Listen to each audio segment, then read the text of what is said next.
All right, ladies and gentlemen, we are back for another night. Episode 25, day 25 of our 31 days before football. Shout out to all you guys, all the listeners, all the watchers, all the Wrench Gang. Shout out to the family. Much love to all you guys. As we get started tonight, we got a few stories for you guys. Obviously, Brock Purdy. We're getting it into your Ravens. And then, of course, Trevon Diggs. Not in that order. You guys know I can mix it up a little bit. First and foremost, though, make sure you guys smash that like, that thumbs up, and of course, subscribe to the channel. Click that bell, turn on your notifications, that way you don't miss the stream or content. I want to start this off by going back into Mr. Bronny James. If you were not aware, LeBron James' son, Bronny James, suffered a cardiac arrest yesterday. And obviously, without, getting into anything else, we do want to wish him, that a speedy recovery, and hope that he, can recover fully from what happened. As someone who plays sports themselves, I've seen people with injuries. I've seen people get hurt, not be able to recover, and play the sport that they love. So this happening to Bronny, I think, is not only disheartening for the sports community and his family, but just overall for him. It pains me to see that something like this happen to someone in his situation with aspirations of going into the NBA, and suffering something like this at such a young age. He's still a child, at least to me. I mean, he's 18, 19 years old, but I consider that age to be a child. But like I said, it's really unfortunate. Definitely, hoping for him to have a speedy recovery, and prayers to the James family, without a doubt. So, as we get going here, obviously got a poll set up. Will Baltimore get to the postseason? As we're just starting off, we got 4 votes at 75%. Obviously, we'll come back and check that towards the end of the stream, but that is the current poll question. Shout out to you, Scott. What up, man? What's going on with you, bro? Other breaking news that just came through. Your San Diego Chargers, Mr. Justin Herbert, getting paid. Big contract just came through. This was about an hour ago. This was released by ESPN. Getting into it, the Los Angeles Chargers and quarterback Justin Herbert have agreed to terms on a 5-year, $262.5 million contract extension. Sources told ESPN's Adam Schefter. The deal comes a day before the Bolts open training camp and keeps Herbert 25 under contract in LA through the 2029 season. The deal includes $133.7 million fully guaranteed. Man, these guarantees are just getting more and more. I feel like every quarterback contract is just like a one-up. But hey, get the money. Get the money. $193.7 million with an injury guarantee and jumping potentially to $218.7 million guaranteed, sources tell ESPN. Wasn't it CJ Stroud? His contract was like $32 million, fully paid upfront in cash. This is the year to get paid if you are an NFL player. Obviously, we can get into the Jaylen Brown over in the Celtics. He has like the highest contract, over $300 million with the NBA. It's another story that happened today. A bunch of wild stuff. I can't talk about everything, but I get hit with everything.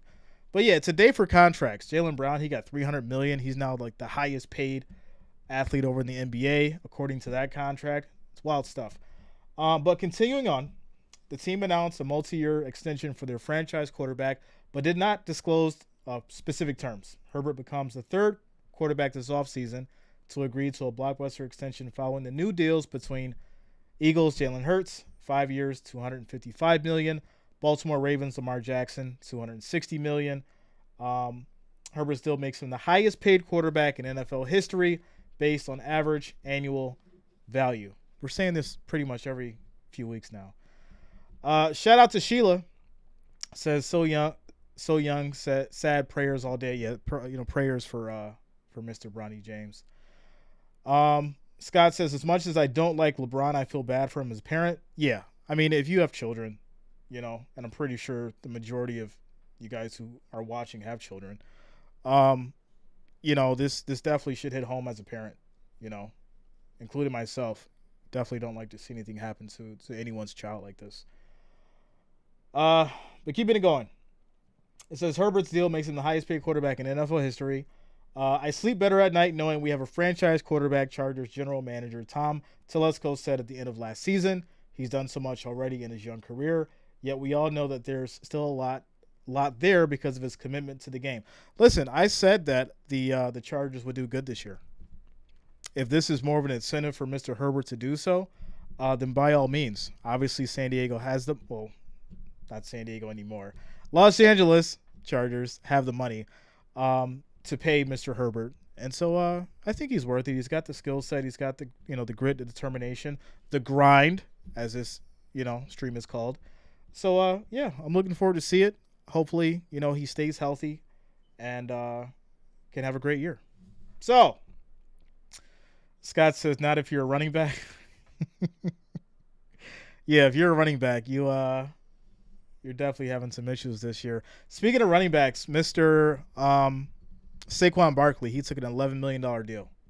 All that fighting, all that arguing, all that going on podcasts and throwing your team under the bus and acting like you don't care, and then you end up settling on $11 million because 14 wasn't good enough and you wanted 22. Let's make it make sense. But hey, let's keep it going. Speaking of keeping it going, Mr. Brock Purdy. Mr. Brock Purdy. Now listen, there was so many people who were talking the most garbage to me about this kid last year when I said that he was going to come out, he's going to be great, and he was going to do magical things. Well, guess what? He did come out great. He did do magical things. Unfortunately, he got hurt. I still would take him in the Super Bowl if they would have made it and he wouldn't have got injured. With that said, he did get injured, but we're going to go ahead and get into this story. Let's roll the clip. Now, Brock's cleared and ready to go. He's been cleared. He's going to be without restrictions. Now, having said that, we're sticking and we're adhering to a plan that's been put in place for some time. And he got after it the last couple of days. We upped his pitch count, so it was kind of the peak of the buildup. And so he'll take off day one. And but we believe. Is there anybody that doesn't agree with me when I say that Brock Purdy is better than Trey Lance? Let me know. I don't care what the man did in the last few days of camp. I know what Brock Purdy did in game time when it actually mattered. But they're rolling with Trey Lance. Obviously, I don't get paid to be a GM or a coach and make those kind of decisions.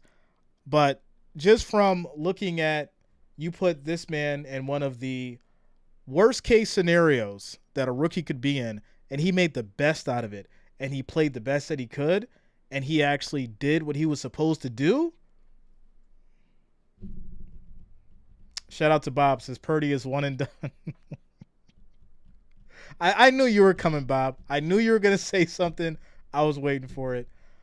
You would be one of the select few that would go against me on that, but I do respect your opinion. You know that. I don't think Purdy's a one and done. I'm going to be honest with you. If we see the 49ers probably lose their first two games or something crazy happens, obviously Purdy's going to come back in. So why not start with him? Give the kid a shot, and then if it goes in the reverse, right, then you put Trey Lance back in. But hey, let's go ahead and get into the story. 49ers quarterback Brock Purdy isn't quite all the way back from right elbow surgery yet, but he's well on his way, according to general manager John Lynch and coach Kyle Shanahan. As the Niners reported training camp Tuesday, Lynch and Shanahan revealed that Purdy, who had surgery to repair the torn ulnar collateral ligament in his right elbow March 10th, has been cleared to participate in practice when the teams begin on-field work Wednesday. Brock is cleared and ready to go, said Lynch. Having said that, we're adhering to a plan that's been put in place for some time. The plan means Purdy will follow a pitch count that includes 2 days of throwing and 1 day off. Purdy threw in front of Shanahan, Lynch, and the Niners medical team Tuesday with an increased workload, so he will not practice Wednesday. He will participate Thursday and Friday, according to Shanahan.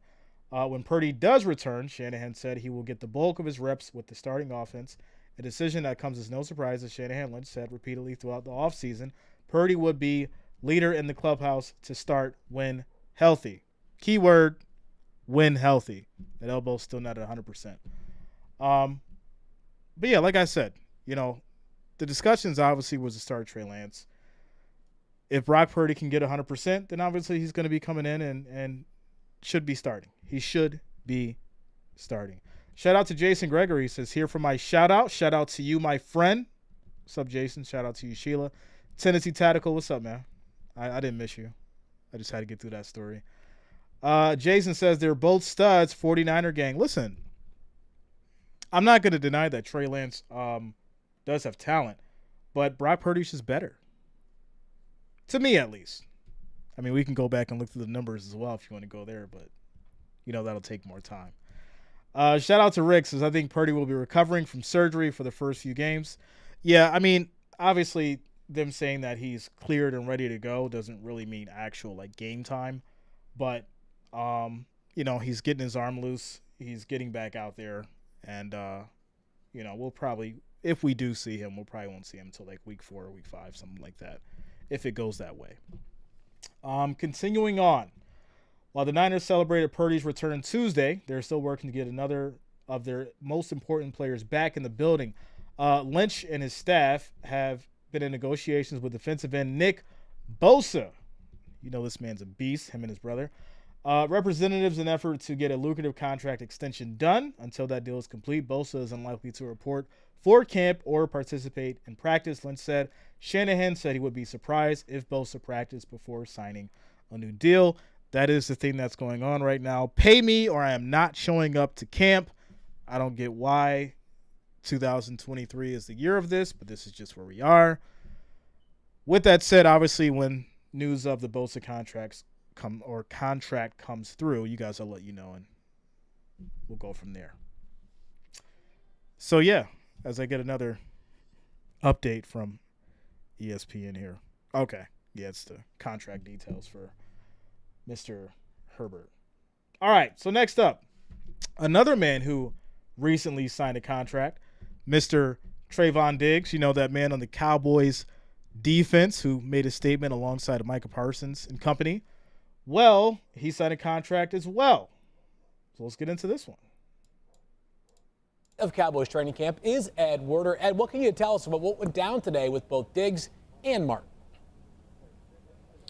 Yeah, Field, it was soon after Executive Vice President Stephen Jones spoke about how comfortable he was with the team's salary cap situation and confirmed his desire to sign one or two young players that the Cowboys reached agreement with Trevon Diggs on that 5-year, $97 million contract extension. Diggs is a former second-round pick, led the NFL in interceptions in 2021, has 17 already in his young career. The team traded for veteran Stephon Gilmore during the offseason to improve the position opposite Diggs and force opponents to risk the ball by throwing more often at Diggs. Dan Quinn's defense leads the NFL in takeaways the past 2 seasons. So there you go. Trevon Diggs signs $5-year, $97 million extension. Getting into this story, not 2 hours after discussing the importance of keeping their homegrown talent on long-term deals, the Dallas Cowboys signed two-time Pro Bowl cornerback Trevon Diggs to a 5-year extension that sources said is worth $97 million. It includes a $21.25 million signing bonus.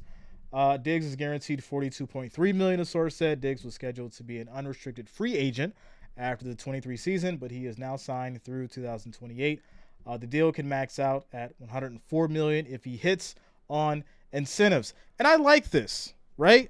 If you give a player too much money up front, you're probably going to see them slack off, not really have the determination, the drive, and the energy that they need to win. I'm looking at you, Zeke. Yes, I said it. Ezekiel Elliott. But yeah, when you give, players too much money up front, it kind of, to me at least, deters them from going out there and being great. I think if you give them incentives to hit, it keeps them focused, it keeps them working for the team, and it makes them earn their money, which I think is a good thing. But we'll keep it going. It says the Cowboys picked Diggs in the second round of the 2020 draft, and he has 17 interceptions in his first 3 years. 2021, Diggs led the NFL with 11 interceptions, tying a franchise record held by Everson Walls. That year, he became the first Cowboys cornerback to earn All-Pro honors since Deion Sanders in 1999. Diggs had an interception in each of the first 6 games of the 21 season to become one of 4 players to have a pick in that many games to start the season. As a rookie in 2020 and against last season, Diggs had 3 interceptions. So shout out to the Diggs brothers. Y'all know we got Stephon over here with the Bills Mafia. Got the hat on today. And then, of course, his brother playing with the Cowboys. There was talks that Mr. Bob Evans would have liked to see those Diggs brothers playing the Super Bowl together. That would have been crazy, right?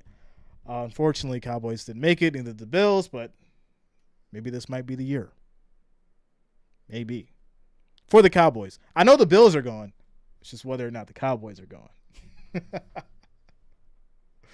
All right, moving on, ladies and gentlemen. Moving on. Y'all know I got to hit you with a joke or two. Baltimore Ravens. Obviously, Lamar Jackson getting his contract and did it without an agent. Saved that extra money. So now he's ready to go. Odell Beckham Jr. came over, adding to that wide receiver front. So I'm expecting good things. I don't know about great yet, but good things. Obviously, we got a lot to see as far as whether or not Odell's going to make a statement and whether or not Lamar's going to be able to come back with, this new team and this new chemistry that they have and win, take it to the next level. So let's go ahead and get into the Ravens depth chart. Obviously, you have Mr. Lamar Jackson as your starting quarterback. As far as the second goes Tyler Huntley. Third, Josh Johnson. Isn't Josh Johnson from the 49ers? Didn't he come in after Purdy? Stink up the place? Oh, I lost so much on that parlay. That was so terrible. It still hurts me to this day. Shout out Anthony Brown's in the fourth. As far as your running back, they got J.K. Dobbins. It'll be interesting to see how Lamar Jackson and J.K. Dobbins work out running. Followed by Gus Edwards, Melvin Gordon III, Mr. Fumble himself. Yes, I'm coming with the jokes today. Yeah, I know Melvin Gordon fumbles that ball. I'm surprised he's even still in the NFL. And then followed by Justice Hill. Wide receivers are going to be Rashad Bateman, Devin Duvernay, Tylon Wallace, and Shamar Bridges. Odell Beckham Jr., Nelson Aguilar, Laquan Treadwell, and then Tariq Black. Zay Flowers, James Prochet, Mekhi Polk, and then Dante Demus Jr. Tight end's going to be Mark Andrews, Isaiah Likely, Charlie Collar, and then on the fourth is Travis Vokalek. Your fullback's going to be Patrick Ricard, followed by Ben Mason. Left tackle, it's going to be Ronnie Stanley. Left guard, Ben Cleveland. Center, Tyler Linderbaum. Right guard, Kevin Zeitler. I'm going to go with Zeitler. Right tackle, Morgan Moses. And then getting into your defense, Justin Madubuke, Michael Pierce, Broderick Washington, Odafe Owe, Roquan Smith, Patrick Queen. Patrick Queen was a monster. Tyus Bowser, Rock Ya-Sin, Kyle Hamilton, Marcus Williams, Marlon Humphrey, and then your special teams, Mr. Justin Tucker. Is he going to be in the Hall of Fame one day? I think he will, maybe, right? Mr. Justin Tucker. All those game-winning kicks he's put up. Jordan Stout, and then you have, of course, Devin Duvernay and Tyler Ott for your long snapper. All right, getting into the schedule. As far as your preseason, we'll start there.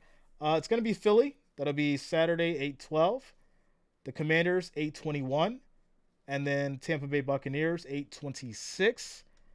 Regular season, they're going to start against the Texans. This should be an easy one. I mean, I just don't have any faith in the Texans this year. There's not really much going on there. No real star power. So I'm going to give them week 1 against the Texans. Week 2 is going to be a tough battle. Mr. Joe Burrow and company. You got a lot of heat over there. Jamar. You've got Hurst. Yeah, it's a lot. It's a lot going on with those Bengals. So I'm definitely going to have to give the edge to the Bengals on that one. The Colts, I'll give the Ravens the Colts game against the Browns. Another 50-50 game. Deshaun Watson and company. Against the Steelers, I'm going to probably give the Ravens this one. I'm leaning more so towards the Ravens because I do think the offense is better. The defense is what's really going to be in question, so it may be a high-scoring game. Follow after that is going to be, it looks like, I think this is an overseas game. Ravens in Tennessee. It's at 9:30 on a Sunday. That means we're all going to be up super early to catch this game. You guys know how we did last year with the international games. It was wild, but it was fun. Speaking of the international games, I think when we started off, we had that one game with, what was it, the Seahawks and Buccaneers? Yeah, Seahawks and the Buccaneers. We had like 6,000 people in the stream up at like 9:30 in the morning. It was absolutely crazy. Followed by Detroit. I'm going to go with the Lions on that one. I'm a big believer in Jared Goff this year. Not a fan of those Cardinals. I don't think they're not going to have anything shaken moving forward, so I'm going to go the Ravens there. Seahawks, another 50-50 for me. They'll rematch the Browns. Once again, another 50-50. I'm going to give it to the Bengals again on week 11. And then go with the Chargers for week 12. There'll be a bye week 13. They'll go against the Rams. You know, Matthew Stafford and company, I don't know. I really, really don't know. I do think that it will be a great game, though, so another 50-50 for me. Jacksonville Jaguars, Trevor Lawrence and company. I'm going to have to go with the Jags on that one. 49ers, once again, if the quarterback situation is settled and we know who's doing great or who's playing and what's going on, obviously I'm going to still ride with the 49ers, but the quarterback thing is just what's really giving me issues. Miami, once again, you know, the quarterback situation. If Tua is healthy, then Miami's a real threat, so I'm going to have to go with Miami there. And then a rematch with the Steelers. So there you go.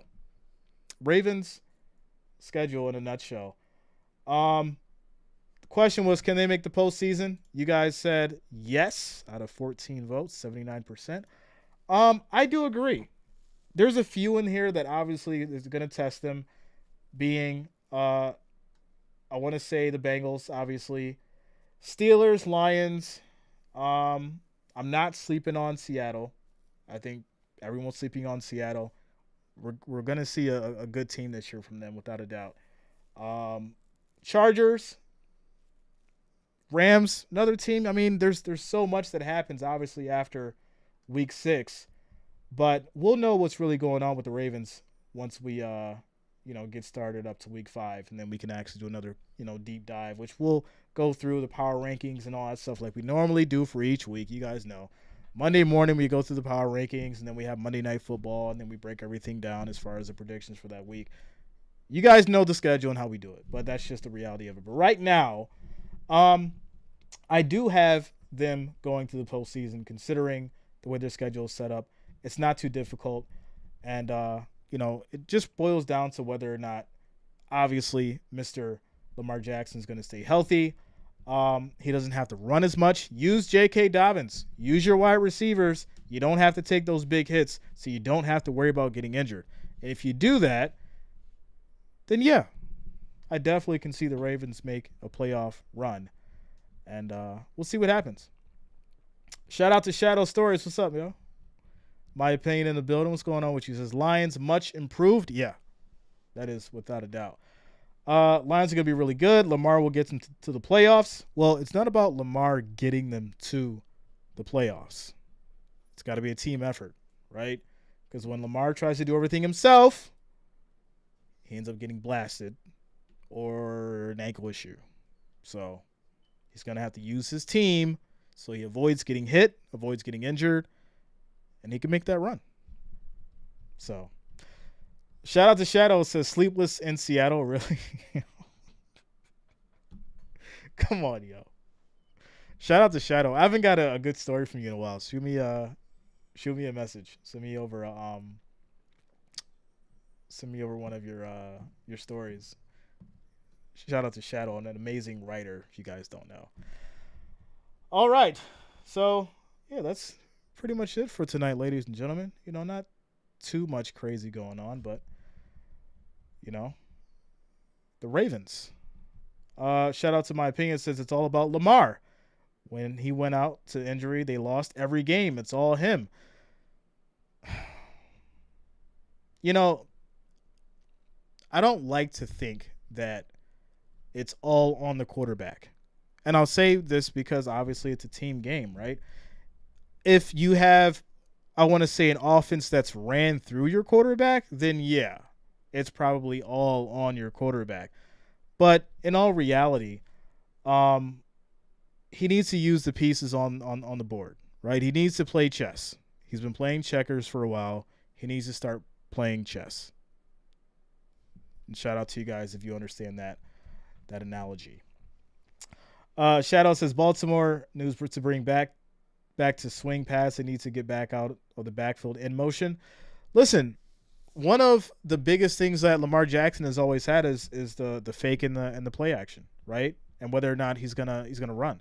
That's his bread and butter. We know that, right? So if he switches up this year, what happens? Right? You're expecting Lamar to run. So if he actually switches up and goes to more passing, guess what? There's going to be lanes open down the field. Now, is he going to get the ball there? That's in question, because what's going to happen with that offensive line once they figure out the switch? But that's more stuff that we're going to get into down the road, and whether or not it actually makes sense for these Ravens to start working outside of Lamar so that he can avoid getting hit and having to run. I'm not saying completely abandon it. I'm just saying start throwing more and running less, just like Mr. Allen. Y'all know we talked about that already. They know it. He still runs 1,000 yards a year. At what cost? My opinion. That's the thing. If you know what's coming, obviously, yeah, you can prepare for it, and most of the time he's going to get his yards.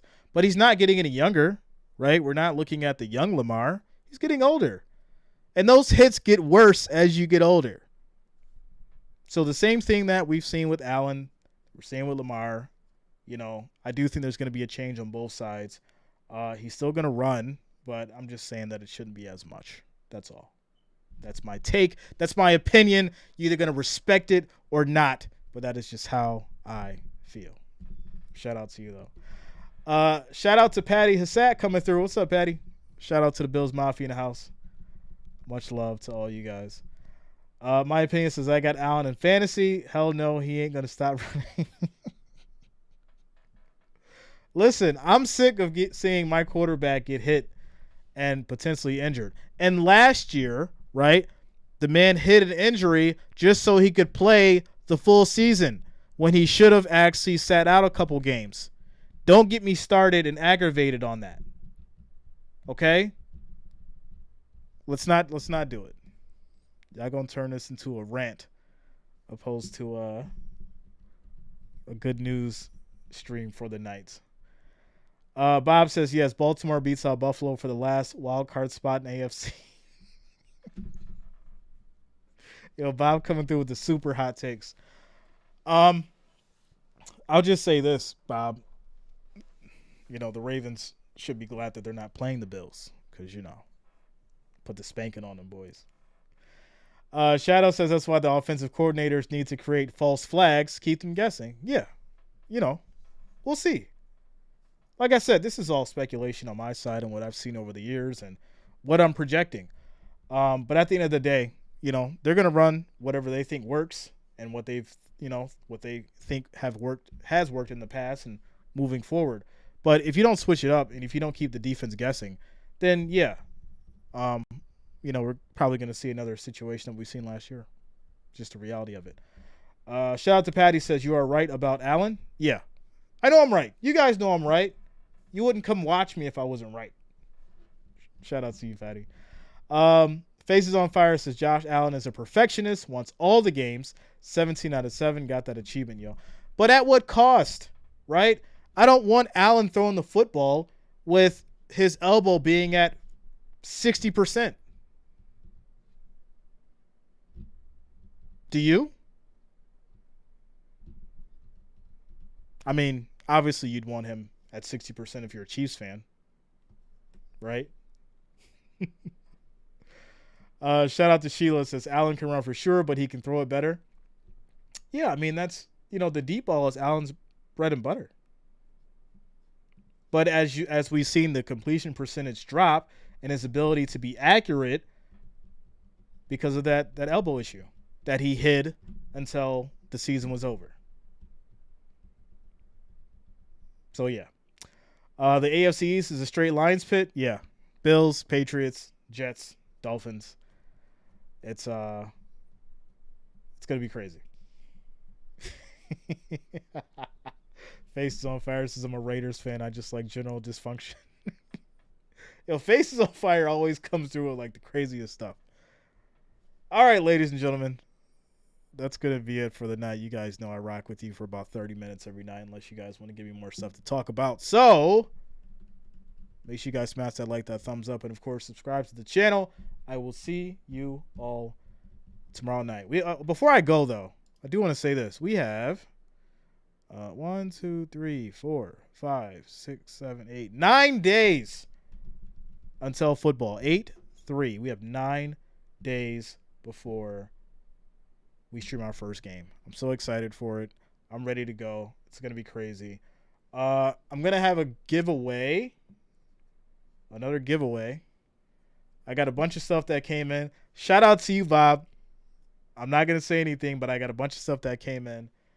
I'm going to highlight something. I'm going to highlight something for you guys. But I got a giveaway coming up soon.